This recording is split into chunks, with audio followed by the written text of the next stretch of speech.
Good morning students. Today we are going to see the lesson synthetic fibers and plastic.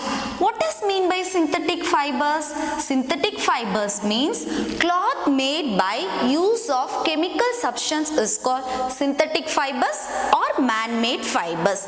Next, plastics which can be molded easily is called plastics. Okay, first we will see about beads and paper clips as an example for polymer. Polymer means a small unit joined together to form a large unit is called polymer. First one, beads. See, small beads are joined together to form a large unit. This is a one best example for polymer. Next one is paper clips. This also many small units joined together to form a large unit is called as a polymer. Poly means many. Mer means unit. In Greek word they explain polymer as a many unit. Next we will see about rayon. It is also a one type of fiber. How it is prepared means by using a chemical treatment of wood pulp, rayon type of fiber material is prepared. Example, bed sheets, carpet, these are made up of rayon type of fibers. Next one is nylon. Nylon is prepared from coal, water and air. See, some of the examples are given: socks, rope, brush and curtains. These are easy to wash and dry. So we use nylon type of fibers most. Next, two examples also given. This is also nylon fiber example. See, the parachute is made up of nylon fiber, and this rope. This rope is used for climbing the rocks. This rope is very much stronger when compared to the steel wire. Next we will see about the plastics. See, some of the plastic materials are given: chair, basket, dustbin and motor vehicles used by the plastics.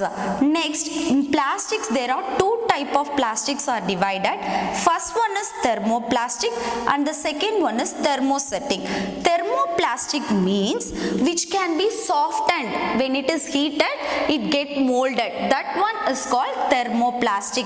Thermoplastic means by heating the substance gets softened is called thermoplastic. Some of the examples are given here. Next, thermosetting plastics means the substance which cannot be molded, that is which cannot be softened by heating is called thermosetting plastics. Some of the examples are like electric switches and the handles of the utensils are the best example for thermosetting plastics. Okay, and nowadays in our house also we use most often plastic containers for storing our food items. Why we are using plastic food item container? Because it is very cheap, not so expensive and stronger. So that purpose only we are using the plastic materials more. And see, the plastics and the environment, when we compare the two, our environment is non-biodegradable making, because biodegradable means the waste which can decompose easily by natural process is called biodegradable. For example, plant material, vegetables, fruits, these materials decomposes and our soil not gets spoiled. But when the polythene bags, PVC pipes, like this materials are included, it is not decomposed. So the material which is not decomposed by the natural process, we call it as non-biodegradable waste. So as a citizen you must be responsible to use this plastics. You should not use the plastics more. Okay students, you will get this worksheet as a PDF. Write the answer and send it to 8th Science Snaps group. Timing from 6 PM to 8 PM. Thank you.